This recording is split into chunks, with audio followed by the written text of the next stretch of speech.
Hello there, all you fabulous phantoms. This is GhostUrsa, your host, and as you can tell, I'm not actually hosting a game this time. I've never really felt like I should be doing a reacts video, but at the same time, I know people will be asking me what my thoughts are on this, as we do cover a lot of Monster Hunter content on this channel. And I will say I am excited to see this trailer. I have watched it once before, but I haven't really been able to dive deep into it, and I'm hoping to do that with all of you today. Let's sit back and watch this. Now, I said I've never done this before, but I do know how this does work when it comes to the way people do reaction videos. We will watch this all the way through as a group, and then we'll go back through and just kind of nitpick at a few things. I find that's usually the best strategy, and I've seen that done with like Link Noodles and a bunch of other people. That's what we'll be doing today. Get started on that, shall we?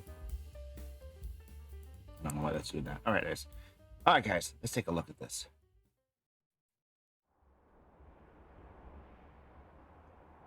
I like the moss gown evolutions there. Birds on their back. Those are fuzzy Cassidons.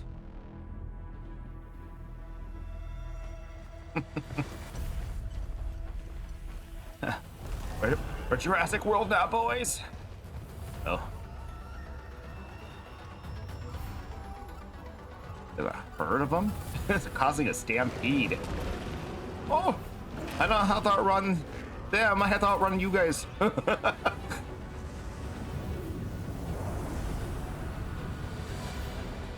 Oh, this is just awesome looking. The lightning rods on the back of those monsters. Little being chased by GhostUrsa.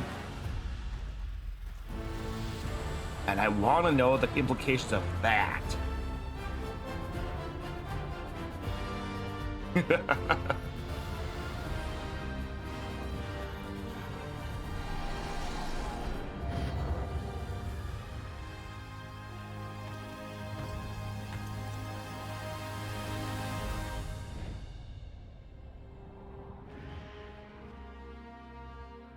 Gotta show the Rathalos. That's not a Monster Hunter game unless you do. Ah, that's gonna be such a long wait. But I do like that part. All right. So when we go ahead and start breaking this down a little bit. First off, I do like how they're showing us it's going to be available on multiple systems. The worries that people have had about the delayed cadence between Rise and World coming to PC and other consoles as well. It doesn't look like it's going to be the case. I do hope they have crossplay in this case. That's something that was demanded by quite a loud minority of players. I myself would love that as well. Then I could play it on however I want. Usually I end up playing on the Xbox myself when I have it with friends, though lately I have been playing on the PC version, which is why I've been able to live stream it for you guys. I don't really have a way to stream from my Xbox to YouTube. So let's go back to the beginning here. Now, the opening shot here is interesting because we have a much bigger emphasis here on the lived-in environments that World tried to expand upon. And I do like that now with 2 teams worth of Monster Hunter developers, they can have their teams focus on different things. So far, World focused on adapting and evolving that lived-in feel that Monster Hunter is known for with its monsters and really making the environments and the monsters feel like lived-in creatures with their own intelligence and everything else. And this kind of gives me that vibe of, hey, we're taking that and we're running with it and expanding on it more. So we have these evolved version of the gown goats here that have little creatures on their back that live with them, little endemic life forms. I wonder if they're going to have any gameplay pieces or do we have to capture them like they did in World?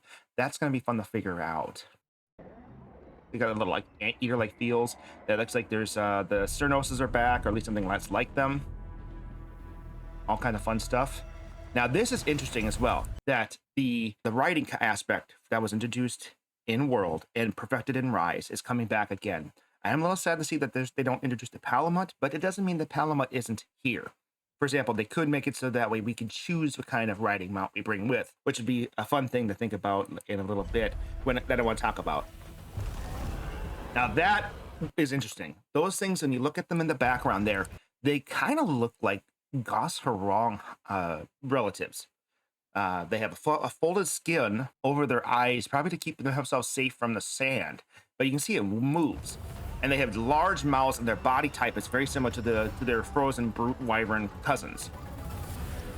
So, and if I saw 4 sandy harangues coming at me, I definitely run too. Let me look at that guy. Oh no! And we ended up causing a stampede to get out of the way, as well as outrun the sandstorm, which I thought was an excellent thing. Now, I know some people have also pointed out, and I've read a little bit of discourse about this already, that you can see that there's like sleeping packs on your back. They've also noticed that there's a gun here. And so it might be that we don't have to worry about going back to camp to resupply, which would be nice because I always felt that kind of slowed down the gameplay aspect. But I also kind of hope that they don't bring back the way camps were done in Rise and World, where you had access to everything. It did take away some of the feeling of preparing for battle that you would have in all the previous games. Like you could go back and get infinite amount of potions if you stocked up 400 or 500 of them. You could change up your build 100% on the fly to match whatever monster you want, which has its own benefits. It does help speed things up, but it also takes away some of the feeling. I hate saying this, the feeling of accomplishment you have for prepping properly for the fight you had that was available in 1st through 4th generations. And it is one thing I did kind of miss in 5th generation, though they did have some of that available with World when it came to hot drinks and cold drinks, but Rise even got rid of that part, which I know Rise was supposed to be all about streamlining to the action as fast as possible, while World was more about the environments and trying to figure out how you're supposed to live in those environments. But I think if they did something where this is like a portable camp, so to speak, this could be a fun way to kind of restrict some of the access, because how would you carry 18,000 weapons on that bird's back, but still be able to say, okay, I have my backup weapon, or maybe even 2 or 3 that I can switch to. I love how he goes from 2 hands to 4 hands for speed differences, so you get that modification of the Palamut there, and you can see the lightning storm is just an awesome effect that you have to dodge the environment. Now, the traversal parts, like the hovering and the wall jumping, I'm kind of curious of. Obviously, I can tell that they're able to control the glide here, so that's going to be a fun thing to increase the mobility of World, so you don't feel like you're quite as sluggish. But I'm wondering if the jumping parts are 100% organic, and you could just jump between any parts you want with wall jumping, or if that's more of a push a button press and you just automatically jump across the path, kind of like with the Great Wire Bug in Rise, or in World they had with the zipline spots, or the certain Cernos spots where you can grab a Cernos and they'll fly you to certain spots. I'm kind of curious to see how much organic travel they're going to allow with this game. And dynamic environments is going to be a fun thing. I've never seen them go desert to prairie like this, and it is a fun thing. It does remind me a little bit of the opening piece of Monster Hunter 4. Their environment had this very yellow prairie feel to it that almost you could think like, oh, is this a prairie or is this a desert? And they're really playing up that kind of throwback to 4 with the verticality and the ability of the environments to just have this unique color palette of colors that should clash but don't clash, and it's a fun thing to see. Yeah, and I love the logo here. It has a couple of different things to it. First off, you've got the dual serpents here, which I wonder if that's probably a hint at the new Elder Dragons, and hopefully that means the serpents are coming back. That was something that didn't show up at all in 5th generation, and they were fun to fight in 4th generation. I know Narjarala was a fun standout. I was always fond of the Shard Delameter, and I would love to see them try to re-evolve that into the modern engine times. And if they bring back these kind of serpents, man, I am hoping that maybe they bring back swimming and improve upon that, especially with the fact that they have the wilds upside down here, and it kind of looks like it's reflected off of a mirror surface or a water surface. That could be fun. Oh, and going back to my point earlier, the thing with the animals is that they could actually have where you have multiple types of pets to ride, not only the palamut or the bird, but maybe an underwater beastie, which would allow them to be able to bring back the swimming and get rid of one of the biggest complaints, which was just trying to maneuver and move around the water as it was really, really slow.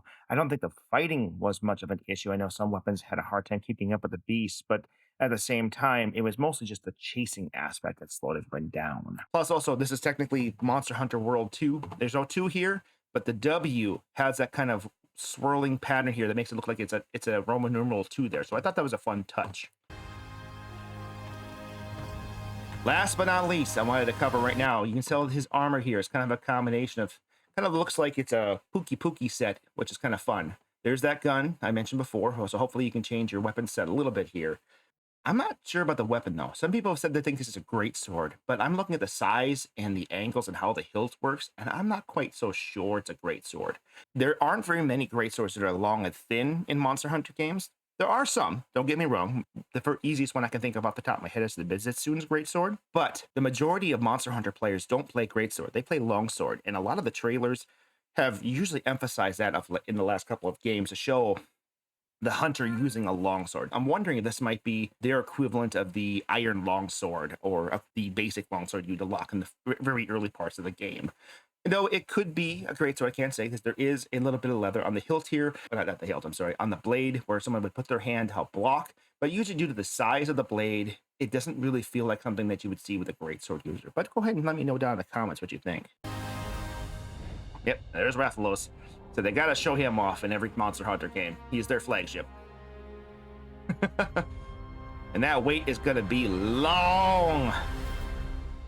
But at the same time, Phantoms, they gotta let it cook. Monster Hunter World took quite a long time as well. And then it took so long, they even made an interim game, Monster Hunter Generations, and then remastered it for Generations Ultimate for the Switch, just to make sure they had enough time to build a world. And I don't know what engine they're using for this.